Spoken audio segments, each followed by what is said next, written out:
আমার প্রিয় মা বোন, এবার আপনাদের উদ্দেশ্যে আমি কোরআন এবং হাদিসের আলোকে 11টি বিশেষ নাসিহা পেশ করতে চাই, যেগুলো আপনাদের জীবনকে আলোকিত করবে, দুনিয়াতে আপনাদেরকে মর্যাদার আসনে আসীন করবে, আর আখিরাতে আল্লাহ তাআলার কাছে আপনারা প্রিয় বান্দী হিসাবে উপস্থাপিত হবেন। আল্লাহর কাছে আল্লাহর প্রিয় বান্দী হিসাবে উপস্থাপিত হয়ে জান্নাত লাভ করতে পারবেন। এরকম 11টি পরামর্শ বা নাসিহা আপনাদের প্রতি আমার। নাম্বার 1, কোরআন এবং হাদিসের জ্ঞান অর্জন করা। এটা সকল পুরুষ এবং নারী সকলের জন্য ফরজ। কোরআন এবং হাদিসের জ্ঞান অর্জন করা আমাদের জন্য ফরজ। আমরা অনেকেই আছি যারা ইসলামের ফরজ বিধিবিধানগুলো জানি না। আমাদের যেগুলো অবশ্য কর্তব্য সেগুলো আমরা অনেকে জানি না, শুধু নামে মুসলমান। গতানুগতিক কিছু কাজ করি, হাতে গোনা কিছু ইসলামের নামে কাজ করি, বাস মনে করেছি আমি মুসলমান হয়েছি। আপনাকে ঈমান সম্পর্কে জানতে হবে। আপনার ঈমান কিভাবে আনতে হবে, কি কোন কোন বিষয়ের প্রতি বিশ্বাস থাকতে হবে, কি বিশ্বাস থাকতে হবে, আল্লাহ সম্পর্কে বিশ্বাস থাকতে হবে। ঈমান সম্পর্কে অনেক ভুল ধারণা আমাদের আছে। আমরা আল্লাহ সম্পর্কে বিস্তারিত জানি না, আখিরাত সম্পর্কে জানি না, নবী রাসূল সম্পর্কে জানি না। এগুলো সম্পর্কে সঠিক জ্ঞান অর্জন করতে হবে। 5 ওয়াক্ত নামাজ এর বিধিবিধানগুলো, কখন কোনটা পড়তে হয়, ওয়াক্ত কখন থাকে কখন যায়, অনেক মহিলা আছেন জানেন না, অনেক নারীরা আছেন, অনেক পুরুষরা আছেন জানেন না। এগুলো জানতে হবে। ইসলামকে জানাটা অনেক গুরুত্বপূর্ণ। আর জানার জন্য কোরআনে কারীম বুঝে পড়বেন, হাদিস বুঝে পড়বেন, মাসলা মাসাইলের বই পুস্তক বুঝে পড়বেন ওলামাদের তত্ত্বাবধানে থেকে, এবং কোরআন এবং হাদিস শেখার যত ভালো আয়োজন উদ্যোগ আছে সেগুলোতে শামিল হবেন, জ্ঞান অর্জন করবেন। এটা ইসলামের গুরুত্বপূর্ণ একটা ব্যাপার। জ্ঞান অর্জন যদি না করেন তাহলে আপনি ইসলামের কোনো কাজ করতে পারবেন। ইসলামের সব কিছুর আগে হলো জ্ঞান অর্জন করা। সব কিছুর আগে ইসলাম সম্পর্কে ইলম অর্জন করতে হবে, কোরআন হাদিসের নলেজ অর্জন করতে হবে। নাম্বার 2, 5 ওয়াক্ত নামাজ। নবী সাল্লাল্লাহু আলাইহি সাল্লাম জান্নাতে, মেয়েদের জান্নাতে যাওয়ার শর্টকাট যে সিলেবাস দিয়েছেন, শর্টকাট যে ওয়ে বলেছেন, 4টা শর্ত দিয়েছেন। এর মধ্যে থেকে একটা হলো 5 ওয়াক্ত নামাজ ঠিকঠাক মতো যদি আদায় করেন। অনেক মহিলারা আছেন জোহরের নামাজ আসরের সময় গিয়ে আদায় করেন, আসরের কাছাকাছি আদায় করেন, কারণ গৃহস্থলী কাজে ব্যস্ত থাকেন, রান্নাবাড়ার কাজে ব্যস্ত থাকেন, গা গোসল নিয়ে ব্যস্ত থাকেন। করছি করে এই রান্নাবাড়া করা, সবাইকে খাবার দাবার দেওয়া, ছেলে মেয়েকে খাবার দাবার দেওয়া, ঘর ইত্যাদি মোছা ধোয়া, এগুলো করতে করতে, নিজের গোসল করতে করতে 3টা 3:30 বেজে যায়। অনেক সময় আসরের ওয়াক্তের কাছাকাছি গিয়ে তারপর জোহর নামাজ আদায় করেন। খুবই গর্হিত একটা কাজ। আমার মা বোনরা সতর্ক থাকবেন এ ব্যাপারে, যে নামাজ সময় মতো আদায় করতে হবে। শয়তান আপনাদেরকে একটা ভুল কথা বলে ধোঁকা দেয়, সেটা হলো যে আমি রান্নাবাড়া করছি যে পোশাকে, এই পোশাকে কিভাবে নামাজ পড়বো, তাহলে আমি গোসল টোসল করে একটা নামাজ পড়বো। আর গোসল তো আর সহজে করা হয় না। রান্নাবাড়ার পরে সবাই বাড়ায় খাওয়াই দেওয়া, এরপরে ঘর দুয়ার পরিষ্কার করা, এরপরে সব কাজ শেষে গোসল করা, তারপরে গোসল করে এসে নামাজ পড়া, এসব করতে করতে শয়তান আপনার নামাজটা অনেক পিছায় দেয়। মনে রাখবেন, আপনি যে পোশাকে কাজ করতেছেন ওই পোশাকে যদি দুর্গন্ধ না থাকে, খারাপ না থাকে, ভালো পোশাক হয়, তো ওই পোশাকে আপনি নামাজ পড়তে পারবেন। দুর্গন্ধ থাকলেও শরীরকে ফ্রেশ করার ব্যবস্থা আছে, আপনি ফ্রেশ করে আপনি নামাজে দাঁড়ায় যাবেন, এরপর নামাজ পড়ে বাকি কাজ করবেন। নামাজকে বলবেন না যে আমার অনেক কাজ আছে, এগুলো শেষ করে নামাজ পড়বো। শয়তান আমাদেরকে ধোঁকা দেয়। এই জন্য মা বোনরা 5 ওয়াক্ত নামাজ সময় মতো আদায় করবেন, ঠিকঠাক মতো আদায় করবেন। অনেক মা বোনরা আপনারা নামাজ পড়েন, নামাজ হয় না। বাংলাদেশে বেশিরভাগ মহিলাদের, নারীদের মধ্যে একটা ভুল আছে নামাজ প্রসঙ্গে, সেটা হলো যে নামাজের মধ্যে সতরটা ভালো করে ঢাকেন না। সতর কি? মেয়েদের নামাজের মধ্যে মুখমণ্ডল ছাড়া, 2 হাতের কবজি ছাড়া তাদের মাথা থেকে পা পর্যন্ত পুরো শরীর তারা ঢেকে রাখবে। আজকাল নামাজের ওড়না পাওয়া যায়, এই ওড়নাগুলো পরলে এই মুখমণ্ডল ছাড়া 2 হাত এক সহকারে ঢাকা থাকে, এভাবে ঢেকে রাখতে হবে। আপনি যদি নামাজ পড়েন, আপনার গলা দেখা যায়, আপনার কাঁধের কিছু অংশ দেখা যায়, চুল দেখা যায়, আপনার হাতের কনুই দেখা যায়, তাহলে সেক্ষেত্রে কিন্তু আপনার নামাজ হবে না। যদি আপনার পুরো নামাজ জুড়ে এরকম খালি থাকে এগুলো, তাহলে নামাজ হবে না। অনেক বোনরা এটা জানেন না, তাহলে নামাজটা ঠিকঠাক মতো পড়তে হবে। জান্নাতে যাওয়ার জন্য এটা পূর্ব শর্ত। নাম্বার 2। নাম্বার 3, রমজান মাসে রোজা রাখা। রোজা রাখার ক্ষেত্রে আলহামদুলিল্লাহ মা বোনরা রাখেন সাধারণত, কিন্তু রোজা রেখে গীবত, মিথ্যা, শেকায়েত, মানুষের পিছনে সমালোচনা করা, এগুলো করলে রমজান নষ্ট হয়ে যায়, রোজা নষ্ট হয়ে যায়। এগুলো করা যাবে না, এগুলোতে বেঁচে থাকতে হবে। সেই সাথে অনেক মা বোন আছেন, একটু সন্তান গর্ভে আসছে, কিন্তু সন্তান দুধ কিংবা সন্তান দুধ পান করে, এই অজুহাত দিয়ে তিনি দেখা যায় যে রমজানের রোজা ঠিক মতো রাখেন না। এটা ভুল। বরং সামান্য একটু ঠুনকো অজুহাতে রমজানের রোজা বাদ দেওয়া যাবে না। যতক্ষণ পর্যন্ত শক্তি সামর্থ্য আছে রমজান রোজা ঠিক মতো রাখতে হবে। নাম্বার 3। 4 নম্বর হলো স্বামীর আনুগত্য করা। আমি সবসময় বলি এটা হলো মহিলাদের জন্য তিতা করল্লার আমল। তিতা করল্লা দিয়ে জুস বানায় খাওয়ানো, এটা যেরকম কষ্টের কাজ মানুষের জন্য, ঠিক একইভাবে মহিলাদের জন্য স্বামীর কথা শোনাটা এরকম কষ্টের কাজ। অনেক মহিলা আছে নামাজ পড়তে রাজি আছি, রোজা রাখতে রাজি আছি, তাসবিহ তাহলিল করতে রাজি আছি, কোরআন পড়তে রাজি আছি, মগর পুরুষের স্বামীর কথা শুনবো না। কেন তার কথা শুনবো কেন? আমি কি কম বুঝি? এই মানসিকতা আজ পশ্চিমা অপসংস্কৃতির যে ছোঁয়া আমাদের সমাজে এসেছে, লেগেছে, এটার কারণে আমাদের মা বোনদের মধ্যে তৈরি হয়েছে। এটা কখনো আমাদেরকে সুখী করতে পারে না। একটা ছোট মুদি দোকানেও একজনকে দায়িত্বশীল মানতে হয়, একজন মালিক হয়, একজন অধীনস্থ হয়, একজন ম্যানেজার হয়, একজন তার কর্মী হয়। এতটুক চেইন অফ কমান্ড যদি ঠিক না থাকে, তাহলে একটা ছোট দোকানও সুশৃঙ্খলভাবে চলতে পারে না, সেটাও বিশৃঙ্খল হয়ে যাবে। তাহলে একটা সংসার, একটা পরিবারে একজনকে মুরব্বী না মানলে কিভাবে সেটা চলতে পারে? অবশ্যই একজন নারী তার স্বামীকে অভিভাবক মানবেন, মুরব্বী মানবেন, তাকে মেনে চলবেন। শুধু ইসলামই বলে নাই, পশ্চিমা দুনিয়ার মানুষরাও স্বীকার করে। সবাই একটা আত্মজীবনীমূলক লেখা ধারাবাহিকভাবে বাংলাদেশে একটি জাতীয় গণমাধ্যমে প্রকাশ হয়েছে অনেক বছর আগে, আমি পড়েছি। সেখানে তিনি পরিষ্কার করে বলেছেন যে আমার দাদি নানীরা পারিবারিক জীবনে যতটা সুখী ছিল, এখন আমাদের স্ত্রী, আমাদের মেয়েরা ততটা সুখী না। অথচ তাদের এত বেশি শাড়ি চুড়ি, এত বেশি সাজগোজ, এত বেশি সুখ সমৃদ্ধির উপকরণ ছিল না আজকের মেয়েদের যতটা আছে। পারিবারিক শান্তি তখন যতটা ছিল, এখন তার ধারে কাছেও নেই। এর অন্যতম কারণ হলো এটি যে আমরা পশ্চিমা অপসংস্কৃতির ছোঁয়ায় পড়ে শয়তান আমাদেরকে অতিরিক্ত স্বাধীনতার নাম দিয়া আমাদেরকে বলগাহীন স্বাধীনতার পথে নিয়ে গেছে, যেটা আমাদের ধ্বংস ডেকে এনেছে। এজন্য একজন গার্ডিয়ান, একজন অভিভাবক পরিবারে থাকতে হবে, তাকে মানতে হবে। আপনি নারী হিসাবে আপনার স্বামীটাকে যদি মনে হয় একটু বোকা কিসিমের, সে বুঝে না, আপনি অবশ্যই ডেফিনেটলি আপনি তাকে বোঝাবেন, আপনি তাকে আপনার মতামত বলবেন, তারও কর্তব্য আপনার মতামত গ্রহণ করা। কিন্তু এর মানে এই না যে আপনি তাকে ডিনাই করবেন, পাত্তা দিবেন না, অবজ্ঞা করবেন, তার কাছে জিজ্ঞেস করা ছাড়া যেদিক সেদিক যাবেন, যা খুশি তা করবেন, এটা উচিত না। আপনার জান্নাতে যাওয়ার প্রয়োজনে ওই যে তিতা করল্লা বলেছি, সে যদি কোনো দিক থেকে তাকে মানতে আপনার কষ্ট হয়, আপনার থেকে সে পিছিয়ে আসে বুদ্ধিতে জ্ঞানে, তারপরে একটু কষ্ট করে ঢোক গিলেন, একটু কষ্ট করে সবর করেন, শুধুমাত্র জান্নাতের আশায় আল্লাহ তাআলা আপনাকে মর্যাদা দিবেন, দুনিয়াতে বড় করবেন, আখিরাতে বড় করবেন। অনেক সময় দেখা যায় পুরুষতান্ত্রিক সমাজে আমাদের দেশে দেখা যায় যে পুরুষদের নানা অনাচারে মেয়েরা অতিষ্ঠ হয়। একটু সবর করেন, সন্তান সন্ততি বড় হবে, তখন আর পুরুষের এই সমস্ত জুলুম থাকবে না, পুরুষ তখন দৌড়ের উপরে থাকবে। এই বাস্তবতা আমরা প্রত্যেকটা মানুষ উপলব্ধি করার কথা। অতএব মুসলিম নারীদের অত্যন্ত গুরুত্বপূর্ণ আরেকটি বিষয় হলো 4 নম্বর যেটি বললাম, স্বামীর আনুগত্য করা। যতটুকু সম্ভব তার সর্বোচ্চ আনুগত্য করার চেষ্টা করতে হবে, যতক্ষণ তিনি কোরআন হাদিসের কথা বলেন। স্বামী যদি কোনো অন্যায় কথা করতে বলেন, তাহলে তখন আর তার কোনো কথা শোনা যাবে না। নাম্বার 5, একজন মুসলিম নারীর জন্য তার ইজ্জতের হেফাজত অত্যন্ত গুরুত্বপূর্ণ ব্যাপার। এমন একটা সমাজে আমরা বসবাস করতেছি, পাঠ্য বইয়ে শিক্ষার নামে আমাদের সন্তানদের চরিত্র নষ্ট করে দেওয়া হচ্ছে, বিবাহ বহির্ভূত সম্পর্ক করতে তাদেরকে উস্কানি দেওয়া হচ্ছে, শিক্ষার নামে কুশিক্ষা দেওয়া হচ্ছে, যার কারণে আমার সন্তান নষ্ট হয়ে যাচ্ছে। এই জন্য আমি বলি, এমন যুবক, এমন যুবতী আজকাল সোনার হরিণ হয়ে গেছে। হাজারে 10 জন যুবক পাওয়া যাবে কিনা সন্দেহ, যেই যুবক বুকে হাত রেখে বুক টান টান করে আল্লাহর শুকরিয়া আদায় করে বলতে পারবে তার যৌবনে কোনো হারাম স্পর্শ সে করে নাই, কোনো হারামের কাছে সে যায় নাই, তার চরিত্রকে সে হেফাজত করেছে, কোনো গুনাহে সে লিপ্ত হয় নাই, এরকম কথা বলার মতো যুবক খুব বেশি নাই আমাদের সমাজে। ধ্বংস করে ফেলা হয়েছে বিনোদনের নামে, শিক্ষার নামে, নানা নামে।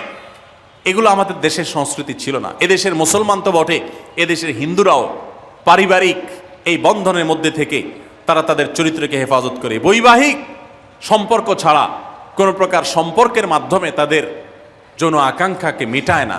এটা এদেশের মাটির, এদেশের কালচার, এদেশের মানুষের কালচার, এদেশের সকল ধরনের মানুষের কালচার, কিন্তু এদেশের সেই সংস্কৃতিকে ধ্বংস করে দেওয়া হচ্ছে ছোট ছোট বাচ্চাদের বইয়ে এই বিবাহ বহির্ভূত সম্পর্কের কথা বলে। এই জন্য সচ্চরিত্র এখন সোনার হরিণ হয়ে গেছে। নবী সাল্লাল্লাহু আলাইহি ওয়াসাল্লাম বলেছেন, মাইয়াজমান লি মা বাইনা লিহিয়াইহি ওয়া মা বাইনা রিজলাইহি আদমান লাহুল জান্নাহ।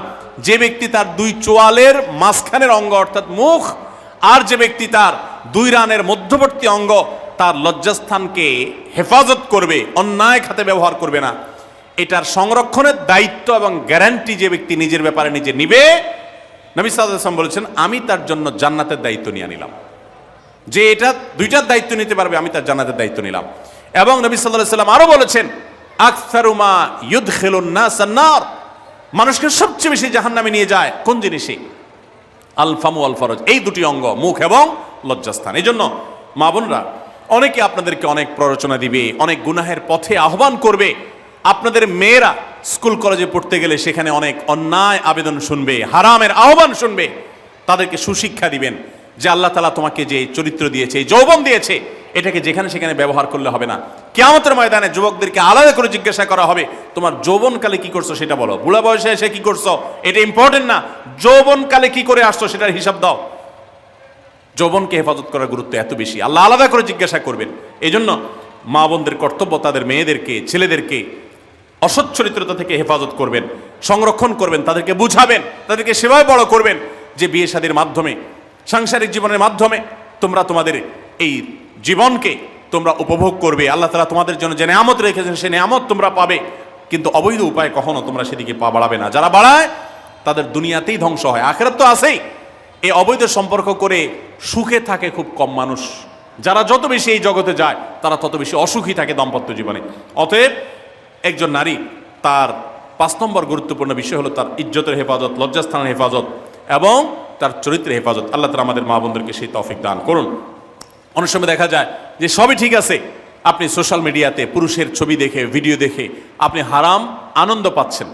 আপনি ইমোতে, হোয়াটসঅ্যাপে, মেসেঞ্জারে বিভিন্ন পুরুষের সাথে অপ্রয়োজনীয় চ্যাটিং করছেন, কথা বলছেন, এবং সেখানে এই বেহুদা কথা থেকে অনেক অনাচার হয়ে যায়, অনেক সংসার ভেঙে যায়, অনেক পরকীয়া হয়, অনেক সংসার ধ্বংস হয়। এই জন্য আল্লাহ বলেছেন ওয়ালা তাকরাবুজ জিনা, জেনার কাছেও যেও না, চ্যাটিংই করতে যেও না, কারণ করতে গেলে তুমি ডুবে যাবা, পরে ফিরে আসতে পারবা না। ভয়ঙ্কর এক গুহা এবং ভয়ঙ্কর এক জগৎ। তো এই পথ থেকে আমাদেরকে বেঁচে থাকতে হবে। আল্লাহ আমাদের তৌফিক দান করুন। নাম্বার 6, মা বোনদের জন্য গুরুত্বপূর্ণ বিষয় হলো সন্তানদের লালন পালন করা। আপনি বাজার থেকে 2-4 কেজি আম কিনে খাইছেন, এটাতে আপনি যতটা সুখী হতে পারবেন, আপনি যদি একটা আমের গাছ লাগাই দিতে পারেন তাহলে তার চাইতে অনেক বেশি সুখী হতে পারবেন, আপনি বেশি লাভবান হবেন, আপনি মনকে মন আম খেতে পারবেন, আপনার বংশধররা খেতে পারবে। নিজে আমল তো করবেনই মায়েরা, বোনেরা, পাশাপাশি সন্তানদেরকে যদি আল্লাহ বিরু বানান, মুত্তাকি বানান, পরহেজগার বানান, কোরআন হাদিস শিখান, তাদেরকে যদি পর্দা শিখান, তাদেরকে যদি চরিত্রের হেফাজত শিখান, তাদেরকে যদি ভালো মানুষ বানানো শিখান, তাহলে আপনি আম গাছ লাগানোর মতো ফলের গাছ লাগাই গেলেন, সওয়াবের গাছ লাগাই গেলেন, দুনিয়া থেকে চলে যাবেন। নেক সন্তানের আমল যেগুলো আপনি শিখাই দিয়ে গেছেন এগুলোর সওয়াব আপনি পেতে থাকবেন। ছেলেটাকে সূরা ফাতিহা নিজে শিখাবেন, মেয়েটাকে সূরা ফাতিহা নিজে শিখাবেন, নিজে ভালো করে শিখবেন, তাহলে মরণ পর্যন্ত এই ছেলে যতবার সূরা ফাতিহা পড়বে প্রত্যেক নামাজে আপনি কিন্তু সওয়াব পেয়ে থাকবেন, কারণ আপনি শিখাই দিয়ে গেছেন, আপনি শুরুটা করে দিয়ে গেছেন।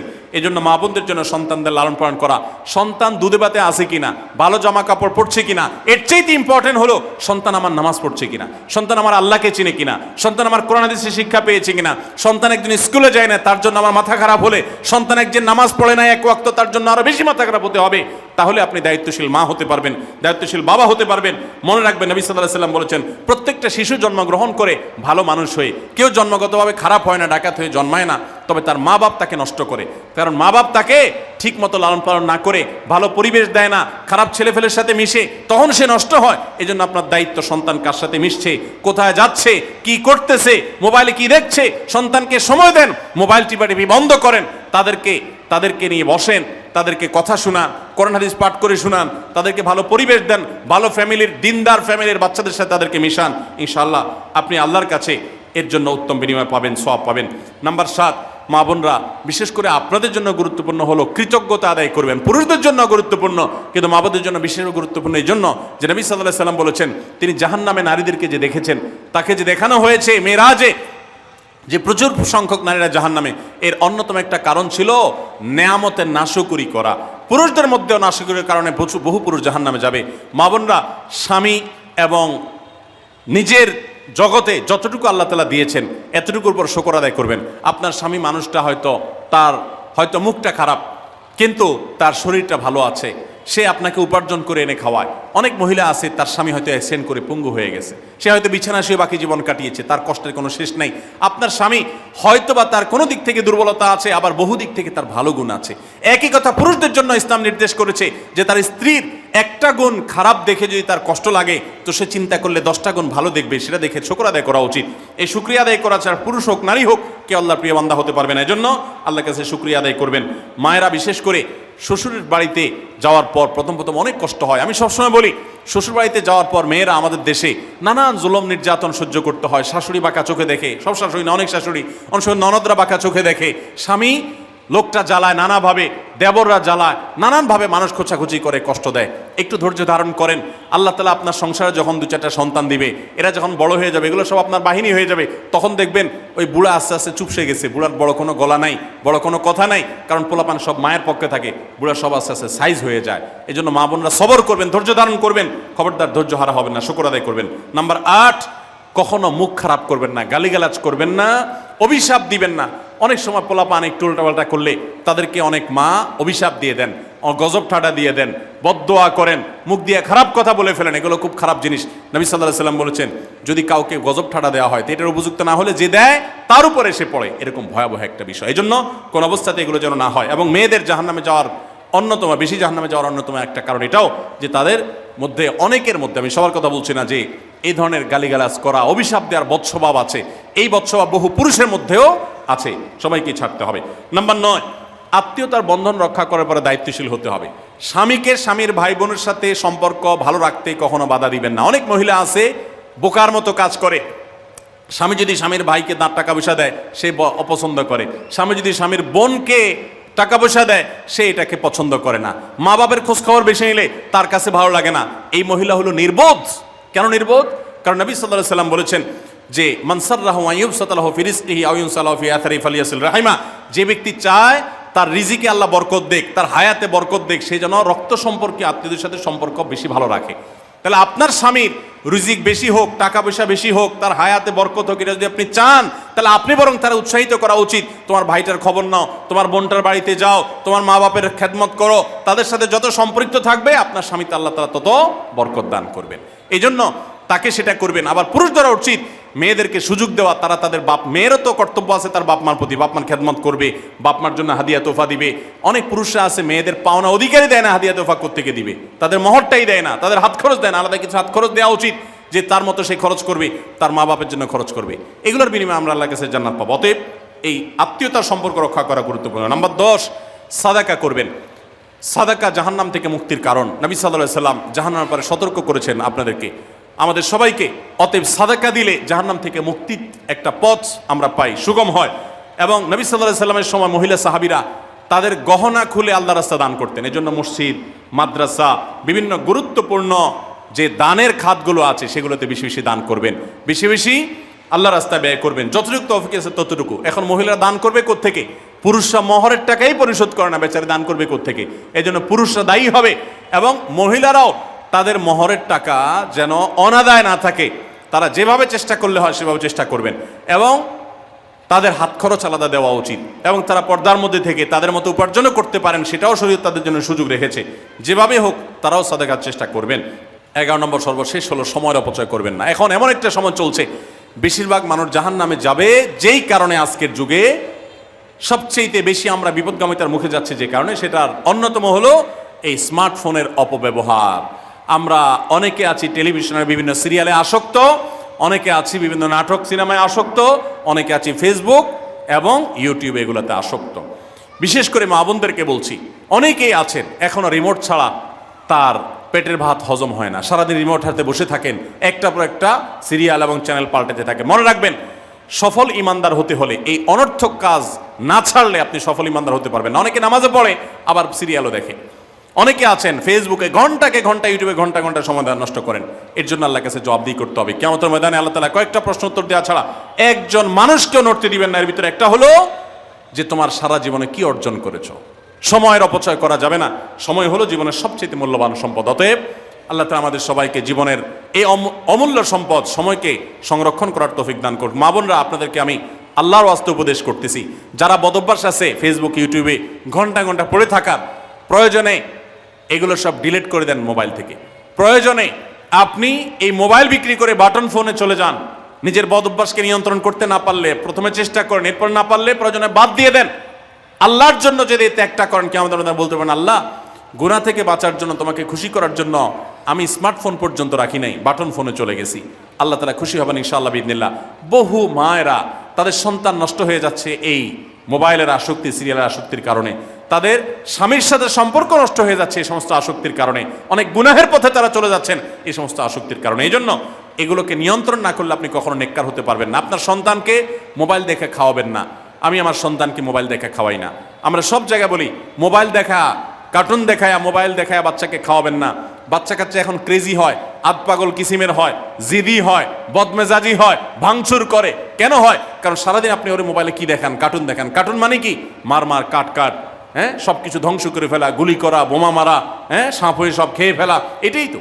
এগুলো বাচ্চাদেরকে ক্রেজি করে, বাচ্চাদেরকে মানসিকভাবে অসুস্থ করে, ধ্বংস করে দেয়। তাদেরকে ফিজিক্যাল খেলাধুলা, শারীরিকভাবে করতে পারে এরকম খেলাধুলার ব্যবস্থা করেন, দৌড়াদৌড়ি করার ব্যবস্থা করেন। বাচ্চারা সুস্থ থাকবে, ভালো থাকবে। মোবাইল থেকে তাদেরকে বাঁচান, টেলিভিশন থেকে তাদেরকে বাঁচান, এবং কার্টুন থেকে, ভিডিও গেমস থেকে তাদেরকে বাঁচান। না বাঁচাতে পারলে আপনার দুনিয়া আখিরাত সব ধ্বংস হয়ে যাবে। অতএব আজকের এই মাহফিল থেকে আসুন, প্রতিজ্ঞা করি যে আমরা সময় নষ্ট করব না, সময়ের অপচয় করব না, প্রয়োজন ছাড়া মোবাইল হাতাহাতি ঘাটাঘাটি করব না, ঘন্টায় ঘন্টা মোবাইলকে সময় দিব না। অনেক মেয়েরা আছেন, অনেক পুরুষরা আছেন, এই একটি অপকর্মের কারণে তার শিক্ষা জীবন ধ্বংস হয়ে যায়, চাকরি নষ্ট হয়ে যায়, ব্যবসা লাডে উঠে, মা বাবার সাথে সম্পর্ক নষ্ট হয়, স্বামী স্ত্রীর সম্পর্ক নষ্ট হয়, সাংসারিক জীবন ধ্বংস হয়ে যায়, সব কিছু ধ্বংস হয়ে যায় শুধু এই মোবাইল ফোনের অনিয়ন্ত্রিত ব্যবহার করার কারণে। যারা মোবাইলকে নিয়ন্ত্রণ করতে পারেন না, ডাইরেক্ট হয়ে গেছেন, সারাক্ষণ হাতে হাতে মন চায়, তারা একটা শক্ত সিদ্ধান্ত নেন, প্রয়োজন আমি স্মার্টফোন বিক্রি করে দিব। 6 মাস 8 মাস আপনি কিছুদিনের জন্য, 1 বছরের জন্য বাটন ফোনে চলে যান, এরপর আবার ব্যাক করলে আশা করা যায় আল্লাহ আপনাকে হেফাজত করবেন। এবং ইসলামের নাম দিয়ে, অনেকে বলে আমি ইউটিউবে ওয়াজ শুনি, ফেসবুকে ওয়াজ শুনি, ওয়াজের নাম দিয়া আপনি যে কি করেন কি না করেন সেটা আপনার আরশের মালিক সবই জানেন। অতএব যে ওয়াজ শুনতে গিয়ে আপনার আকাম কুকাম করা লাগে, খারাপ জিনিস দেখা লাগে, ওই ওয়াজ শোনার কথা আপনাকে ইসলাম বলে নেই। আল্লাহ তাআলা আমাদের সবাইকে সবগুলো বিষয় আমল করার তৌফিক দান করুন। আমরা আবারও বলছি, আজকে আমাদের মা বোনদেরকে লক্ষ্য করে বিশেষ করে যে 11টি করণীয় আপনাদের জীবনকে সোনালী জীবনে পরিণত করতে পারে, আপনাদের জীবনটাকে সমৃদ্ধ করতে পারে, সুখী করতে পারে, এবং আল্লাহর কাছে আপনাদেরকে জান্নাতের উপযুক্ত করবে। কিয়ামতের ময়দানে সুন্দর হাসি, সুখের হাসি, তৃপ্তির হাসি আপনাদেরকে হাসাবে ইনশাআল্লাহ। সেই 11টি নসিহা, সেই 11টি বিষয়ের প্রথমটি হলো কোরআন এবং হাদিসের জ্ঞান অর্জন করবেন। অনেক ভালো ভালো বই আছে কোরআন হাদিস ভিত্তিক, সেগুলো পড়বেন। দিন শিক্ষার যত আয়োজন আছে সেগুলোর সাথে সম্পৃক্ত হবেন। অনলাইনে অনেক কোর্স করা যায়, সেগুলোতে আপনি সম্পৃক্ত হতে পারেন। যেভাবে হোক আপনাকে কোরআন হাদিসের কথা জানতে হবে। আল্লাহ কি বলেছেন, রাসূল সাল্লাল্লাহু আলাইহি ওয়াসাল্লাম কি বলেছেন, মাসালা মাসাইল কখন কি করা উচিত, কোরআন হাদিসে কি বলা আছে, এগুলো জানতে হবে আপনাকে। যতটুকু সম্ভব জানার চেষ্টা করবেন। নাম্বার 2, 5 ওয়াক্ত নামাজ সঠিকভাবে আদায় করবেন, সময় মতো আদায় করবেন। জোহরের ওয়াক্ত বাসার কাজ কাম শেষ করে গোসল করে একেবারে 3টার দিকে একসাথে পড়বো, এটা করা যাবে না, বরং সময় মতো আদায় করতে হবে। এবং মেয়েদের যে সতর, এই সতর ঢাকার পরে সতর্ক থাকতে হবে। পুরো শরীর মুখমণ্ডল ছাড়া যেন ঢাকা থাকে, চুল, গলা, হাতের গোছা, কনুই, এগুলো যেন দেখা না যায়, খেয়াল রাখতে হবে। এবং নামাজ ধীরে ধীরে পড়তে হবে। অনেক মহিলা অনেক দ্রুততার সাথে নামাজ পড়েন, এবার পড়লে হবে না। নাম্বার 3, রমজানের রোজা ঠিক মতো রাখতে হবে, যথাযথভাবে রাখতে হবে। রোজা রেখে গিবত, শিকায়েত, মিথ্যা, গালমন্দ এগুলো করা যাবে না। নাম্বার 4, স্বামীর আনুগত্য করতে হবে। নিজের কাছে খারাপ লাগলেও একটু সবর করতে হবে, যতক্ষণ পর্যন্ত স্বামী ন্যায়সঙ্গত কথা বলে, অন্যায় কাজ করতে না বলে, গুনাহের কাজ করতে না বলে, ততক্ষণ পর্যন্ত তার কথা মানতে হবে। নিজের খারাপ লাগলেও মানবেন, আপনার জান্নাতের প্রয়োজনে, সুশৃঙ্খলার প্রয়োজনে, পারিবারিক শান্তির প্রয়োজনে। ইনশাআল্লাহ আপনি সুখে থাকবেন দুনিয়া এবং আখিরাত উভয় জগতে। নাম্বার 5, নিজের ইজ্জত সম্ভ্রম হেফাজত করবেন। অনলাইনে অফলাইনে কারোর সাথে হারাম সম্পর্ক করবেন না, কোনো গায়ের মারাম পুরুষের সাথে অযথা যোগাযোগ করবেন না, চ্যাটিং করবেন না, এবং সোশ্যাল মিডিয়াতে হারাম জিনিস দেখা থেকে নিজের চোখকে হেফাজত করবেন, বাঁচিয়ে রাখবেন। নাম্বার 6, নিজের সন্তানদেরকে দিন শিখাবেন, তাদেরকে কোরআন হাদিস শিখাবেন, উত্তমভাবে লালন পালন করবেন, তাদেরকে নামাজ শিখাবেন, মেয়েদেরকে পর্দা শিখাবেন, তারা যেন চরিত্রে হেফাজত করে সেই শিক্ষা তাদেরকে দিবেন। উপযুক্ত হওয়ার পর ছেলে মেয়েকে বিয়ে দিবেন, কোনোভাবে যেন হারাম সম্পর্কে না জড়ায় সেজন্য সাবধান থাকবেন। ভালো ফ্যামিলির সাথে তাদেরকে উঠা বসা করাবেন, ভালো শিক্ষা প্রতিষ্ঠানে দিবেন যেখানে দিলে তার ঈমান আমল হেফাজত থাকবে। নাম্বার 7, আল্লাহর শুকরিয়া আদায় করবেন, বান্দারও শুকরিয়া আদায় করবেন। আল্লাহ যা দিয়েছেন, যতটুকু আছে স্বামীর সংসারে আলহামদুলিল্লাহ বলতে শিখবেন, আল্লাহ তাহলে বাড়াই দিবেন ইনশাআল্লাহ। নাফরমানি, নাশুকরি করবেন না, তাহলে আপনি নিজেই ক্ষতিগ্রস্ত হবেন, কষ্টের মধ্যে থাকবেন। আর শুকরিয়া আদায় করলে আপনার নিজেরই মানসিক প্রশান্তি হবে, আল্লাহর নেয়ামত বাড়িয়ে দিবেন। নাম্বার 8, কোনো প্রকার অভিশাপ গালমন্দ করবেন না, সেটা ছেলে মেয়েকে হোক, সংসারকে হোক, স্বামীকে হোক, কোনো কিছু না, ধৈর্য ধারণ করতে হবে। পুরুষদের জন্য এই কথাগুলো প্রযোজ্য।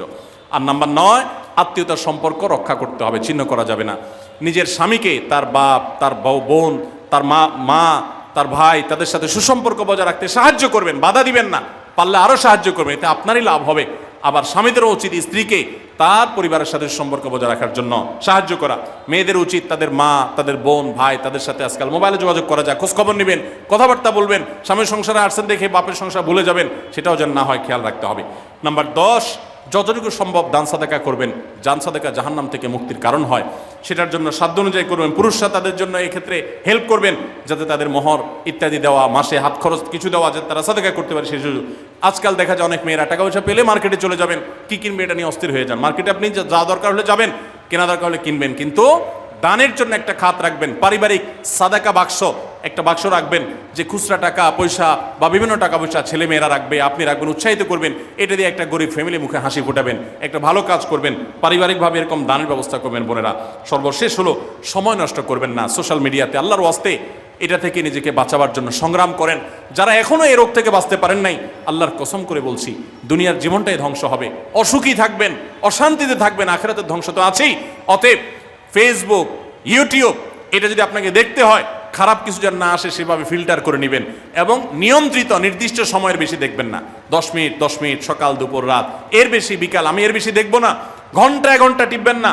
অনেক মহিলা আছে স্বামীকে সময় দেওয়ার সুযোগ নাই, সন্তানের দিকে তাকাবার সুযোগ নাই, উনি টেলিভিশন এবং মোবাইলে আসক্ত, এবং এটা আমাদের সমাজকে ধ্বংস করে দিচ্ছে। নিজের খোঁজে নিজে করছেন, নিজের পায়ে কুঠারাঘাত করছেন। আল্লাহ তাআলা আমাদের সবাইকে এই সব বিষয়গুলোকে মেনে চলে, এই 11টা পয়েন্টকে মেনে চলে আমাদের মা বোনদের জীবনকে সমৃদ্ধ করার তৌফিক দান করুন। আমাদের সবাইকে আল্লাহ